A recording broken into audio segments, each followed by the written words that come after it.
Hello and welcome. Welcome. This is my weekly Star Trek review of my thoughts on Star Trek Discovery, Season 2, Episode 3, Point of Light. Probably wondering why I'm at the bar. Well, this after two very promising episodes, they came out with this.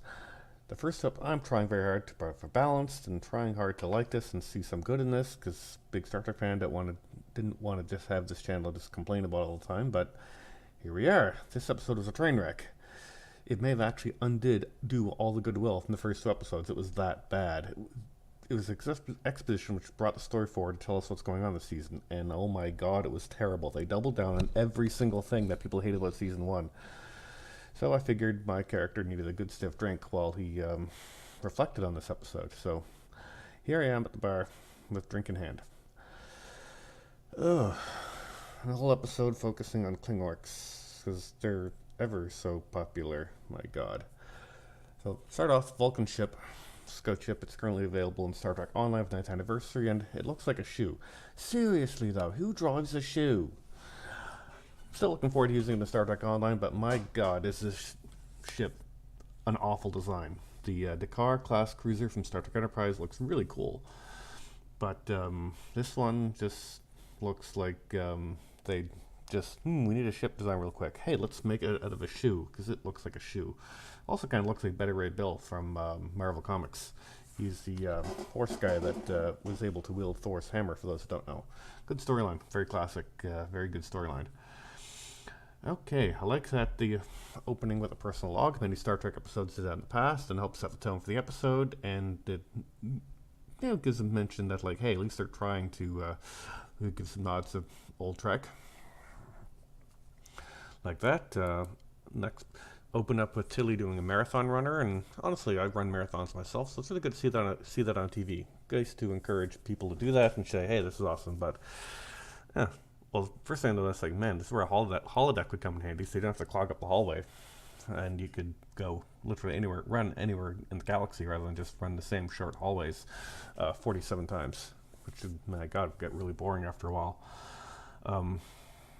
Yeah, Tilly winning the marathon just doesn't really make a whole lot of sense. She stopped for like a whole couple minutes and then kind of came up from behind. That's not how marathons work. Yeah, having to be an experienced marathon runner, when you fall behind like that, you're not going to catch up. Especially when Tilly looks to be less in shape than the other people she's running with. Nothing wrong with that, but just don't buy her being the winning leading time. Okay, first thing that struck me was that the actress for Amanda, she seems way too young. Spock is about 30 years old in this. And in the original series episode set only 10 years later, she's a legit old woman. I probably should cast an older actress because I just don't buy her as mother of a 30-year-old son. The actress apparently is Mia Kirshner. She's 44 years old. Spock is 30. In order to be his mother, she looks really good for 55. She married Sarek and had Spock when she was like 14. So I looked up for the official ages, and Amanda is supposed to be 48 here, which means that she married Sarek at like 18, 19 years old and had Spock when she was 20. Damn, Sarek, you like him young. My god. Spends her whole life in Vulcan.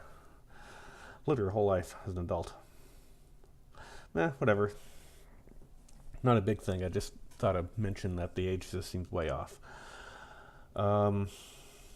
Maybe living on Vulcan really is good for the skin. Quick, new miracle de-aging cure. Live on Vulcan today. We have it all. Meditation, abstinence, absolutely no parties.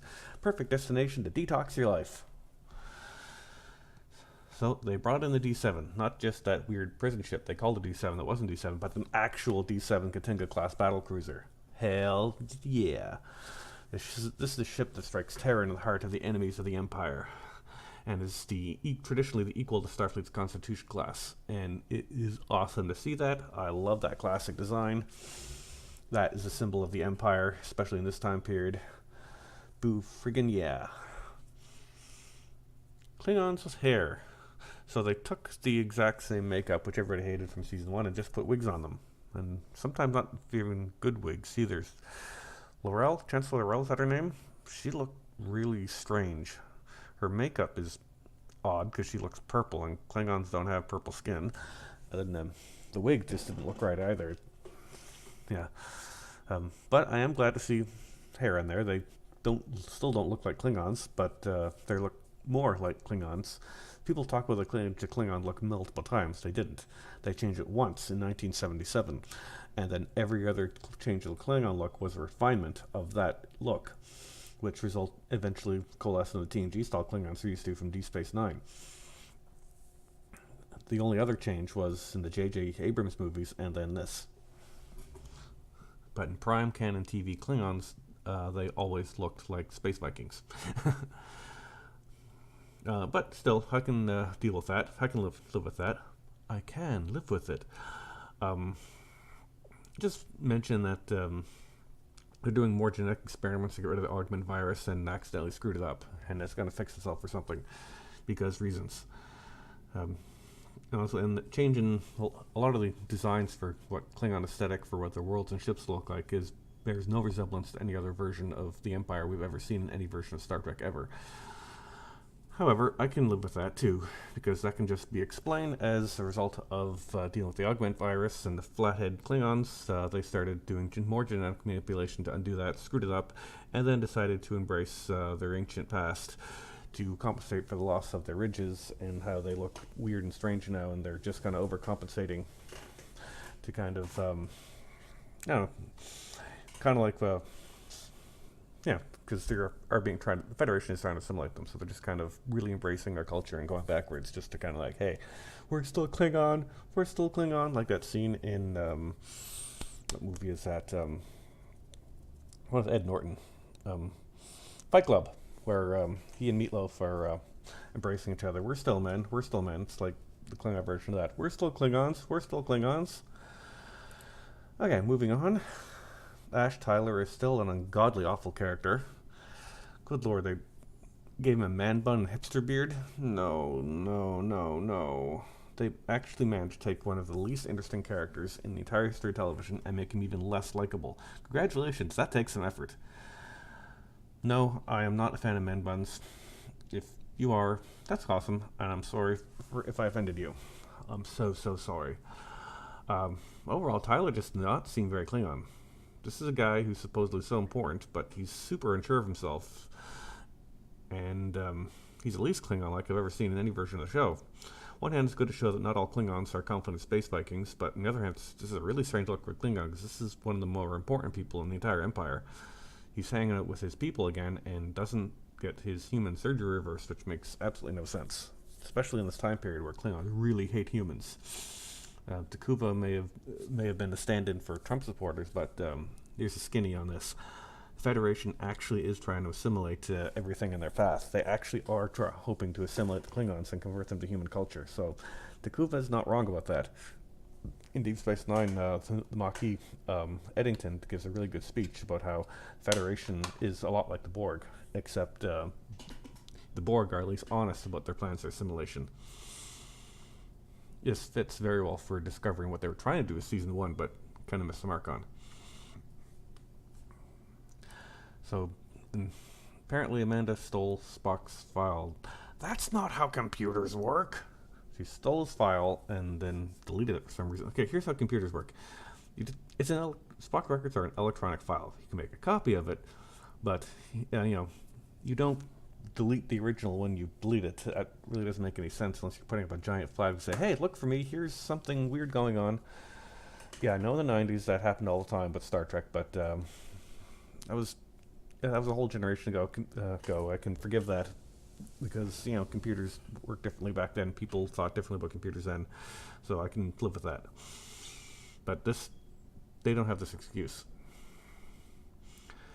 And apparently, Pike is one of the last people in the Federation to still communicate on a view screen. What? This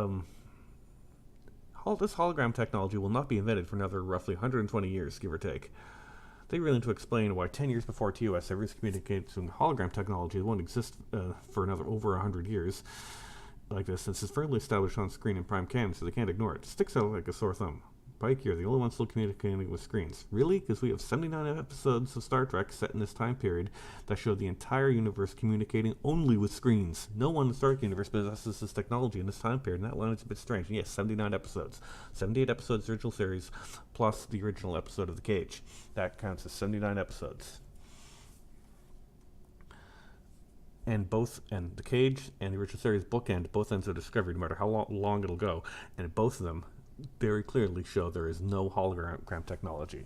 So apparently this is something that is introduced like a year after The Cage and then erased from existence shortly afterwards, which doesn't make any sense. Oh, Spock. Oh, Spock. What the heck did they do to you, my man?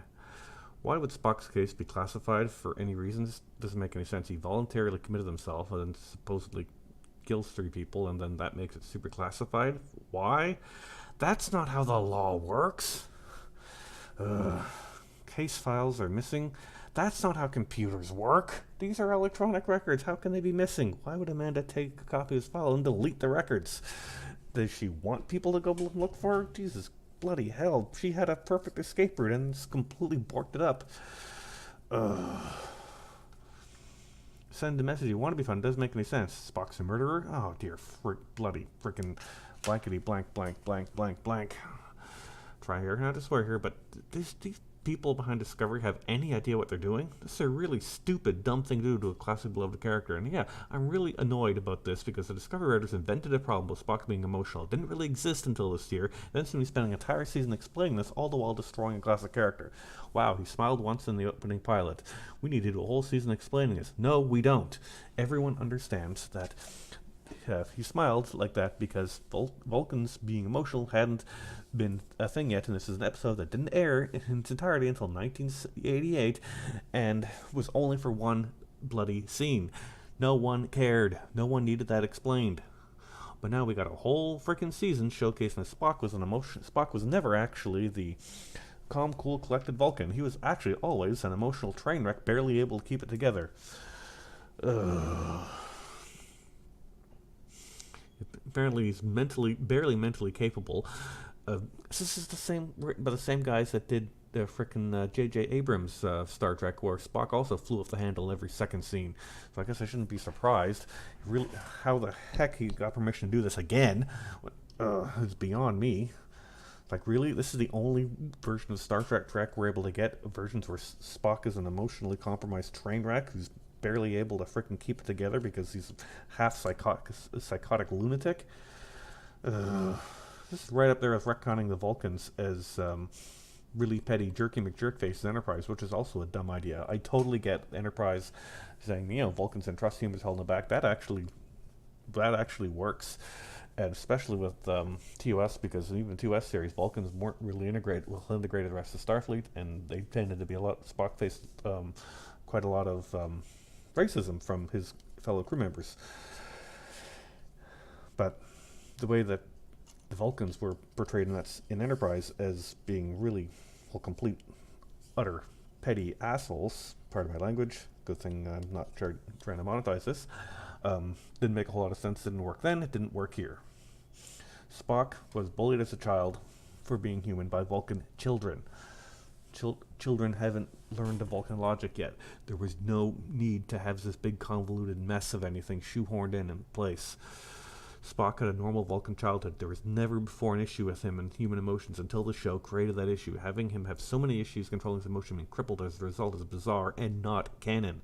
Because these are none of these childhood problems are mentioned ever again in any capacity whatsoever, even when he's talking about his childhood with his bloody parents. It's explicitly stated on screen in Prime Canon that a normal Vulcan childhood was just bullied for being half human by Vulcan children. I guess part of modernizing Star Trek and making sure all our heroes are mentally ill cripples. Bloody hell, that's a stupid idea.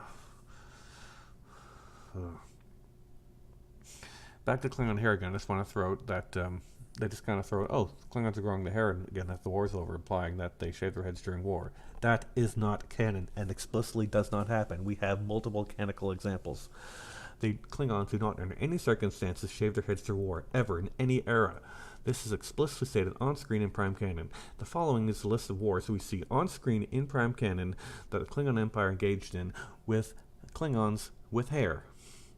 The TOS episode, I believe, is Errand of Mercy. The Federation of Klingons go to war briefly before it's stopped by the Organians. This is an actual shooting war. They do not shave their heads. And also, the people who fought in that war fought in the Discovery war scene in Season 1 Discovery, and it's not mentioned. The events of Discovery are not mentioned. So that's a little oddball thing, but the Klingons do not shave their heads. Star Trek Next Generation Redemption episodes, part 1 and 2. Features a Klingon civil war, which happened as a result of Worf killing Duras, and his sisters are not able to take a seat on the council because they're women, because women are not allowed to serve on the Klingon High Council. The Klingons fight a war, civil war with each other, and no one shaves their heads. All the Klingons we see, and there's a lot of them in this episode, they have hair. Deep Space Nine, Way of the Warrior. The Klingons invade Cardassian space, because I think it's being run by changelings or something. It's been a while since I've seen it. Great episode. But the Klingons start a war, do not shave their heads. Oh, then later in the episode, they also end up with a second war at the Federation. And guess what? The Klingons still don't shave their heads. That war lasted like a whole season, I believe. At no point do we see bald Klingons in any of this. And the Klingons joined the Federation's war against the Dominion for like 3 or 4 seasons, or whatever it was, 2 or 3 seasons. And guess what? At no point do any Klingons shave their heads, even though they're in a time of war.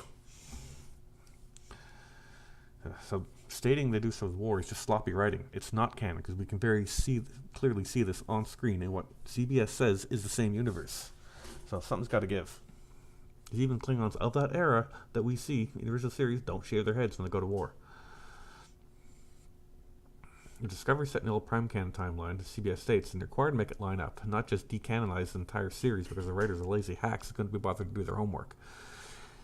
In the 90s, I understand missing things in canon because some of these things are hard to keep track of, but this is 2019, #current year. We have this wonderful invention called the Internet. Nearly every single episode of Discovery features something that violates established canon while claiming not to, and every single one of these canon violations could have been very easily avoided with a simple Google search.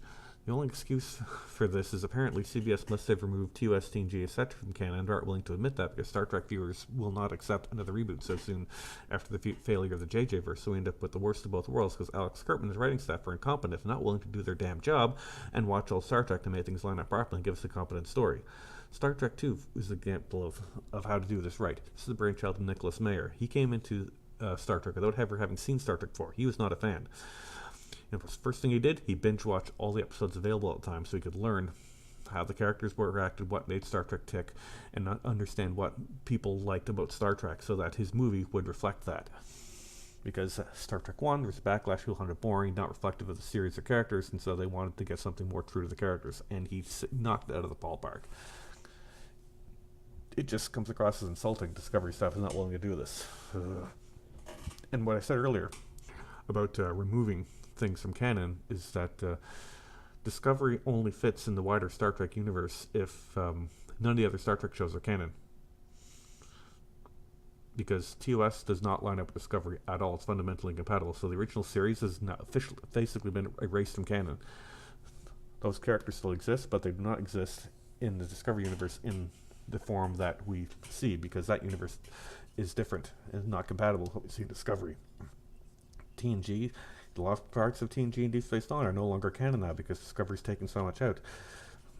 It's the only way any of this makes sense is if there's a version of Picard, but that Picard that we'll see in the Discovery verse is not the Picard we saw on television 30 years ago. It's a different version in the different universe. Apparently Prime is whatever's being made right now, and old Star Trek is no longer Prime. That's the only way that I see that makes sense to me. Feel free to yell at me in the comments about that. I just want to point out, as well, Ash, Tyler, and Michael don't really have a whole lot of chemistry, and really, every time he's on screen, really highlights that he's not a Klingon. This relationship didn't work in season 1, and everybody hated it, so it makes sense that they'd revisit this in season 2 and apparently make it a cornerstone of the bloody series. Now, typically when something like this doesn't work, TV shows kind of ditch it, pretend it doesn't happen, and try to make amends to make people forget about it. But apparently in today's prestige TV, when there's a huge fan backlash against something, we double down on what the fans say they don't work, and give you more of what people hated, and then express shock that we couldn't have seen the backlash coming when the show ends getting canceled because lack of viewers. And Tilly, oh poor Tilly, she was okay in season 1, but it seems they're really doubling down. They took the wrong, I feel like they took the wrong lesson from what people liked about Tilly and doubled down, and they're trying too hard. Tilly's losing her mind this episode, and her character comes across as really annoying in nearly every episode this season. It's better just, so I guess it's really important to just ignore how incompetent she is and make sure she gets funneled through the command program without really earning anything. She's okay in season 1, but like I said earlier, I suspect that CBS got the wrong idea from her character. She wasn't really popular because she's an amazing character. She's popular because she was simply the least annoying of the extremely few people to get lines other than Michael Burnham. And her character in season 1 of kind of being fresh, a recruit graduate, kind of unsure of herself, is something people could relate to. But the things that people found charming in season 1, they're doubling down hardcore on in season 2, and it's just not working. They're really doubling down hard on her this season, and I feel bad for the character and the actress because it's just not working. It's just coming. What used to be endearing is coming across as annoying and just trying way too hard. I feel really sorry for Mary Wiseman because she seems to be a decent actress and a nice person.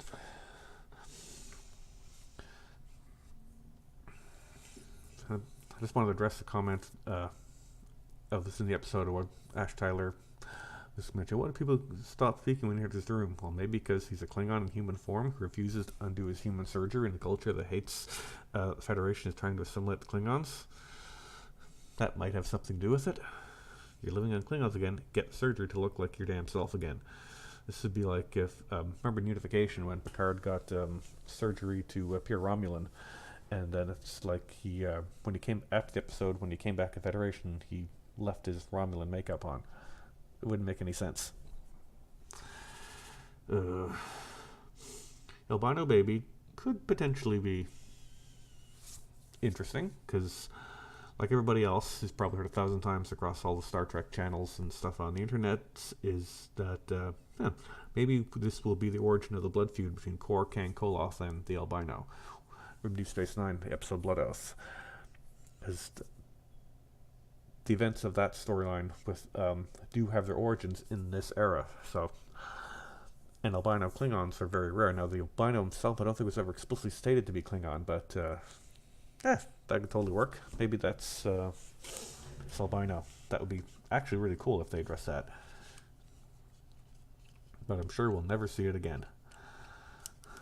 A lot of things about the Ash storyline that make a whole lot of sense. Like, when did they have time to have a baby? Although, I can't really fault Discovery for that because TNG totally mucked up Alexander's lineage. They could have just said, oh, Worf had Alexander, a couple years before, and before TNG started, didn't know about that. But nope, it's like, no, he was conceived in that episode and born like 2 weeks later. Well, I can't fault Discovery for that. Thanks, TNG.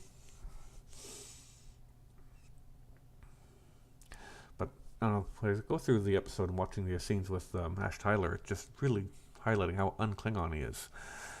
No Klingon to be as emotionally crippled as Ash and taken seriously. All versions of Klingons would tear this guy a new butthole for that. Klingons would not tolerate weakness, and they would not allow him to have the positions he is, unless he was more with it. Klingons are very big on what some people call toxic masculinity, and his complete lack of that just seems strange in Klingon culture. But I don't want to get too much into that right now. Let's back to Spock. So Spock is seeing these Red Angel things his whole life, and he has problems with emotions that's never mentioned ever again. This is very similar to Doctor Who, the John Sim version of the Master, where they retconned he was hearing these voices his entire life, the beat of drums his whole life, even though that was never mentioned in any prior version of Doctor Who ever. It sort of worked there, but it doesn't really work now. How can something as vitally important to Spock's life as these Red Angel things and emotional issues never be mentioned by anybody? In all the stories we see about Spock's youth and other versions of Star Trek, no one ever talked about him being an emotional train wreck. That does not make sense. makes about as much sense as Darth Vader swimming on the beach in full body armor. Ugh, bloody hell. I want to address the logic extremists as well, because that also makes absolutely no bloody sense. And it breaks canon. This isn't something you can just casually throw out in the series and not address why society who's been dedicated to logic for almost 2,000 years suddenly has logic terrorists. The concept doesn't make any bloody sense. It does not fit in Vulcan society and is really, really stupid. Vulcans are pacifists. They abhor violence. Now, they're capable of violence, and sometimes they do when it makes logical sense, but they don't go out of their way to seek it. The Vulcan logic terrorists doesn't make any freaking sense. Yeah, there were Vulcan members of the Maquis. And there's a very interesting exchange between Quark and said Vulcan member of the Maquis, where Quark was like, yeah, your logic is flawed, doesn't make any sense, and he was right. Her logic was flawed, it didn't make sense. I hope that they explain that so that it kind of makes some like sense, but I'm not going to hold my breath.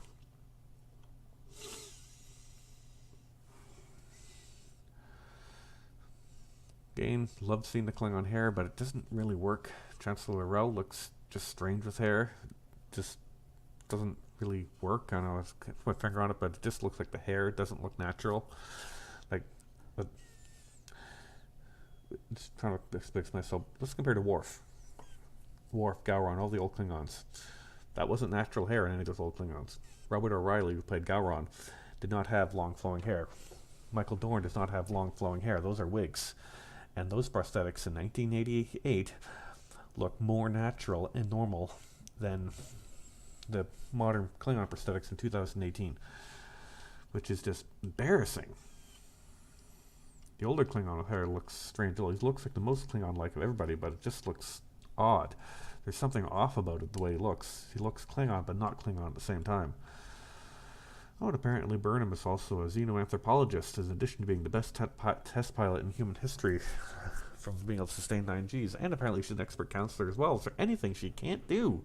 She has a perfect solution for anything. You don't need to seek a doctor's help, and you can just talk to Michael Burnham. The fight scene was just really bad and cheesy. The music was good, but it just looks like something you'd see from a parody of Star Wars, fan fiction parody of Star Wars, rather than a multi-million-dollar production. Good lord. No way I'm taking Ash Tyler. There's no way Ash Tyler is that good at the blade. No one who's that whiny is going to, whiny and unsure himself, is going to be an expert swordsman. That does not compute. And Lorella's fighting wearing a bloody dress or something and is able to pull off freaking Jedi moves.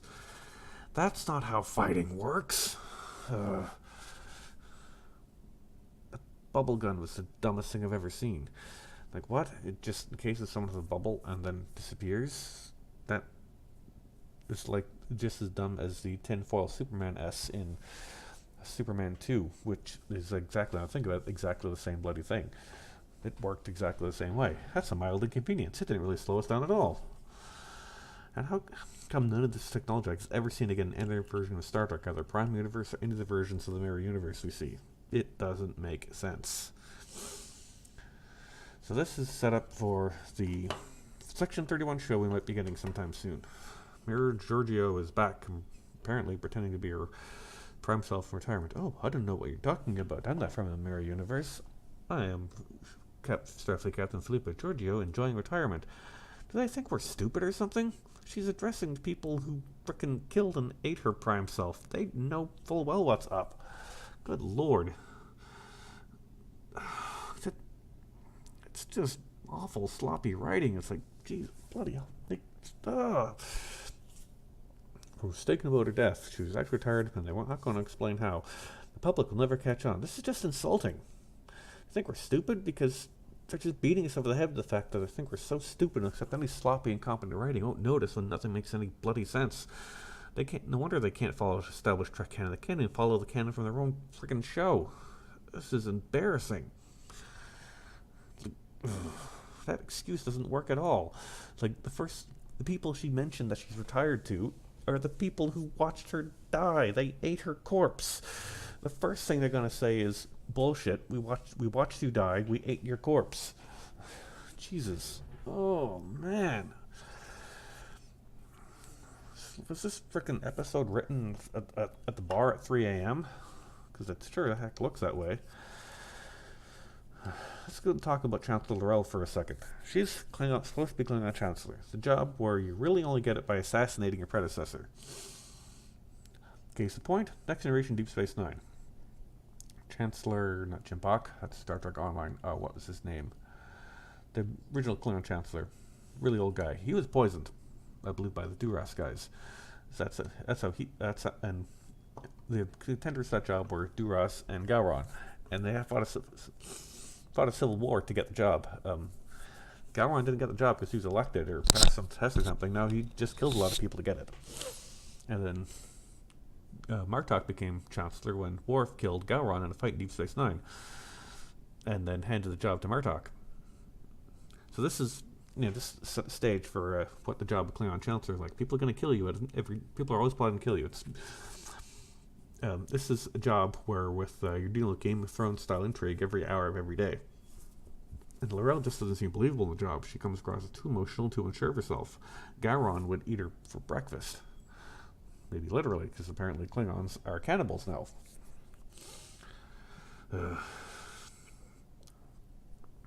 But they're watching all the Klingon intrigue episodes of TNG and Deep Space Nine and watching Laurel in the job. It's just kind of like, yeah, well, I know that Ozit Burr was Chancellor in Star Trek VI, but it's explicitly stated in the TNG era that Klingon women are not allowed to serve in the High Council. And maybe this is the story of why that is. Bloody hell. The Klingons talk too slow, their makeup is still awful, and giving them hair is somehow managing to make them awful again without actually improving anything. Well done, Discovery. I didn't think that was actually possible. Tilly loses her mind and acts like a crazy person, and everyone bends over backwards to accommodate her and make sure she's never disciplined in any way whatsoever. Which just seems strange, because in the real military, she'd be thrown in the brig for what happened and examined. She wouldn't be allowed to. She wouldn't be allowed to frickin' serve. They certainly wouldn't be put her through some weird tests like that. And yes, military. Starfleet is a military. The idea of Starfleet not being a military is something which is exclusively from the early seasons of Next Generation, which is 100 years after Discovery.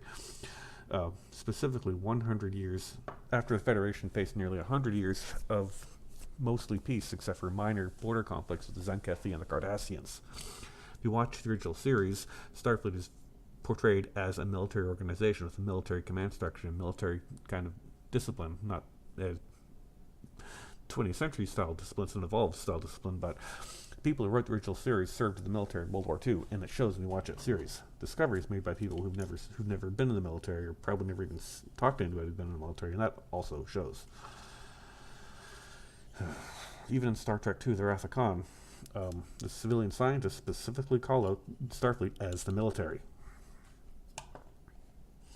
Yeah, the only time we ever see Starfleet being referred to as not a military is from Riker and Picard in very early TNG, when they have an idealized version of what Starfleet is, which we can see ample evidence from other versions of Star Trek doesn't necessarily line up with what the public thinks about Starfleet. I just want to complain a bit about the severed head. Star Trek was something that, when I was a child, my whole family sat down and watched together. First TNG, then Deep Space Nine and Voyager. You can't do this with Discovery because they keep throwing up very adult content like severed heads and nude Klingons that isn't appropriate for kids. The beauty of Star Trek was that it all ages appeals, no matter how young or how old you were, you could get something out of it. And it didn't talk down to its audience at any point. Star Trek Discovery seems to have erased this and is worse off having done so. Bad CBS. Bad. The scene where Laurel, "You will call me mother," is very cringeworthy. It doesn't make any sense. You're leader of an empire that kills this leader at the first sign of weakness. No Klingon would ever follow you when you come across as an unstable nutcase. No, like I said, I don't want to sound like I'm bashing people suffering mental illness. Mental illness, nothing to be made fun of. And there's plenty of helps and supports out there you should get. But I'm allowed to complain about bad writing on a TV show. I watched this actually after the new Orville episode that was essentially a remake of the TNG episode In Theory where Data gets a girlfriend. And this really highlights what Discovery doesn't understand about Star Trek, but the Orville does get. It'll be focused on another video. Just basically what this Orville gets is that what makes Star Trek tick is relationships between the ensemble cast. Discovery doesn't have an ensemble cast and doesn't discuss relationships with anybody. It's just one action scene to another where you never slow down and really get to know anybody. Discovery doesn't have any episodes where you just sit down and just kind of like a throwaway get to know you episode like Data. Data's Day is a really good example of this, where we get to see Data's day, and there's not really much point to episodes except to show us life on board a 24th century starship. And it's really awesome for doing that, because there's more to Star Trek than charting nebula and blowing up space zombies, or whatever it is they do. Now, finally, in conclusion, oh, mother of God, what the heck did I just watch? Episodes 1 and 2 of the season were both very strong, very good, and seemed to indicate a good change of direction. That seemed like Discovery was growing its beard phase, because traditionally Star Trek doesn't get good until someone grows a beard. This, however, seems to undo all the goodwill and manages to be the single worst episode Discovery made to date, which, considering how bad Season 1 is quite an accomplishment. This was a lore-heavy episode which sets the tone for the whole rest of the series. It shows us what the storyline's going to be about, and it's terrible. It's really terrible. Nearly every scene in this episode that broke canon in some way. They're writing some of the worst I've ever seen in the TV show. This is one of the most expensive shows on TV, and somehow manages to have some of the worst writing I've ever seen in the history of television. The characters' motivations don't make any sense. Their dialogue looks like it's written by a high school student. No one's motivations or actions are the slightest bit believable anyway. I can't reconcile these Kling-Orcs with the Klingons I've seen in any other version of Star Trek. They are simply not the same species. It's not believable it takes place in the same universe. Ash Tyler is a terrible character, and every scene is degrading like nails on a chalkboard. Michael Burnham is a dumpster fire of a character, and even Tilly's managed to become super annoying. Everything in the show revolves around Michael Burnham, but she's not interesting, she's not likable, and her presence drags down every episode. The writing is bad, and the actress herself is not capable of carrying the series. And this is a problem Discovery's going to have to deal with. Somehow, I don't know what they're going to do, but as long as Michael Burnham is focused, they're going to have problems. I literally do not. I'm supposed to give the show another shot, but holy hand grenade, this episode may have ruined the rest of season 2 for me. I literally do not give a flying crap about any of these characters and what happens to them. I don't care about this Klingon baby storyline. I don't want to see these Klingons ever again. I'm mildly interested in where they're going with the Red Angels, but they're just 3 episodes in and they still haven't gone anywhere with that. This is not the same universe as Star Trek, and there's no way to reconcile that, I'm afraid. That they're doing to Spock is criminal. It makes me really worried about the Picard show. Once you retcon Spock as an emotionally unstable murderer, what? Where do you go from there?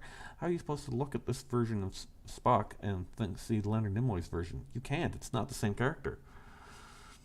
Once you destroy characters beloved as Spock, there's literally nowhere else you can do to win back fans. If they don't accept the Spock out, they're not going to get another chance to get it right. Because they screw up Spock, people are going to be very worried about the Picard show. If they Discovery gets to season 3, what are they going to do?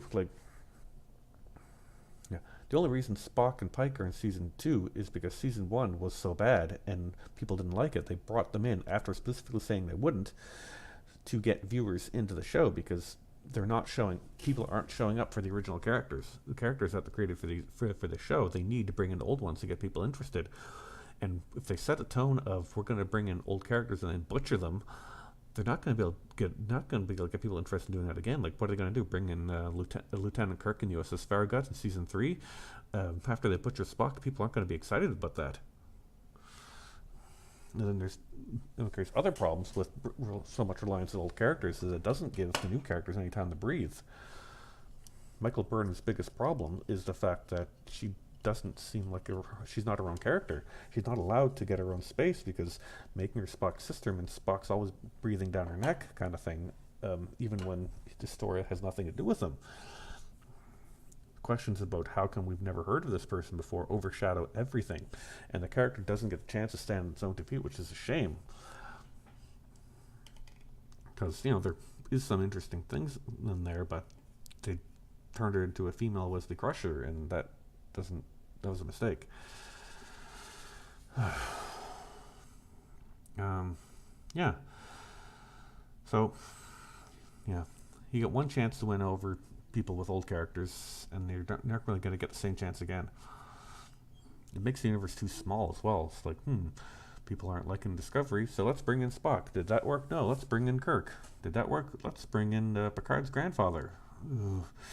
And at one point it's like, what's this show about? Is it about these original characters, or is it just fan nostalgia? Hey, remember this? Remember this? Remember this? I guess I shouldn't be surprised because it's written and produced by the same people that the J.J. Abrams movies, and those movies suffered the same thing. Incoherent, schizophrenic plots that were nothing more than remember this from this other episode, remember this, At no point were they allowed to stand on their own 2 feet. Every friggin' time Alex Kurtzman writes himself in the wall, he brings in Spock, Pike, and Section 31. I want to address Section 31 for a second. Section 31 doesn't have badges. It's completely unknown. Ash Tyler would never know who they are or what Section 31 is. They're not Starfleet Intelligence. They're not Starfleet Black Ops. They're 100% completely secret organization with only like 2 to 3 people at the absolute most. No one in Starfleet knew of their existence until the 2370s, almost 120 years after this friggin' episode. And it's mentioned on screen that their existence is completely and utterly unknown. No one's ever heard of it. Sisko is a fan of history. It's mentioned across multiple episodes. One of his hobbies is researching, doing history. He loves reading old history, particularly 21st century history.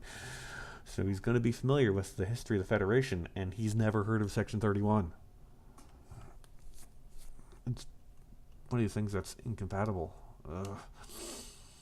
Alex Kurtzman just strikes as being too incompetent to write a competent Star Trek story because everything he writes involves Spock, Pike, and Section 31. Good job, guys. Good job. Anyway, I'm going to sign off. I've finished ranting and raving for now. So, I'll see you out there somewhere.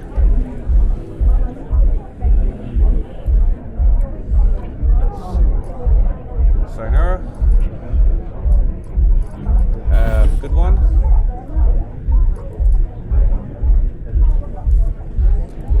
Feel free to leave hate mail in the comments below, and I'll see you later. Ta-ta!